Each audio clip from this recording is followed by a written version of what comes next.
ഞങ്ങൾ ഈ രാത്രി ചൂട്ടും കത്തിച്ച് പോണത് രാജാക്കാടോട്ടാട്ടോ.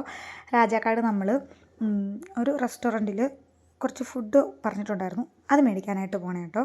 ഫുഡ് എന്ന് പറഞ്ഞാൽ കറി മാത്രമേ മേടിക്കുന്നുള്ളൂ. നമ്മൾ പിന്നെ ചപ്പാത്തി കഴിക്കാമെന്നുള്ളൊരു പ്ലാന്. എനിക്ക് പണ്ട് ചപ്പാത്തി തീരെ ഇഷ്ടമല്ലായിരുന്നു കേട്ടോ. ഇനി ഏട്ടയുടെ കൂടെ കൂടിയിട്ടാണ് ചപ്പാത്തിയും ഈ പനീർ, മഷ്റൂം, പിന്നെ എന്നാ ഗോബി മഞ്ചൂരിയൻ ഇങ്ങനത്തെ ഐറ്റംസൊക്കെ ഇഷ്ടപ്പെടുന്നത് കേട്ടോ. നമ്മൾ ഇവിടെ നിന്നാട്ടോ മേടിക്കണേ. രാജാക്കട എന്ന് പറയുന്ന നല്ലൊരു റെസ്റ്റോറൻ്റാണ്. നമ്മൾ അവിടെ നിന്നാണ് മേടിക്കുന്നത്. ഏട്ടയെ ഓൾറെഡി വിളിച്ച് പറഞ്ഞുകൊണ്ട് നമുക്ക് ചെന്നപ്പോൾ തന്നെ സംഭവം കിട്ടി. നമ്മൾ തിരിച്ച് പോന്നു കേട്ടോ. പിന്നെ നമ്മൾ ചപ്പാത്തി, ഹാഫ് കുക്ക്ഡ് ചപ്പാത്തി മേടിച്ചുകൊണ്ട് പോന്നു. എന്നിട്ട് വീട്ടിൽ വന്ന് അതുണ്ടാക്കിയിട്ടാട്ടോ കഴിക്കണേ. ഇടയ്ക്കിടയ്ക്ക് നമ്മൾ ഇങ്ങനത്തെ പരിപാടി ചെയ്യാറുണ്ട്. എന്തെങ്കിലും ഇങ്ങനെ ബിരിയാണി അങ്ങനെ അൽഫാം അങ്ങനത്തെ മേടിക്കാതെ കറി മാത്രം മേടിച്ച് ഇങ്ങനെ ചപ്പാത്തി ഉണ്ടാക്കി അത് ഞങ്ങൾക്ക് ഇഷ്ടമാണ് കേട്ടോ.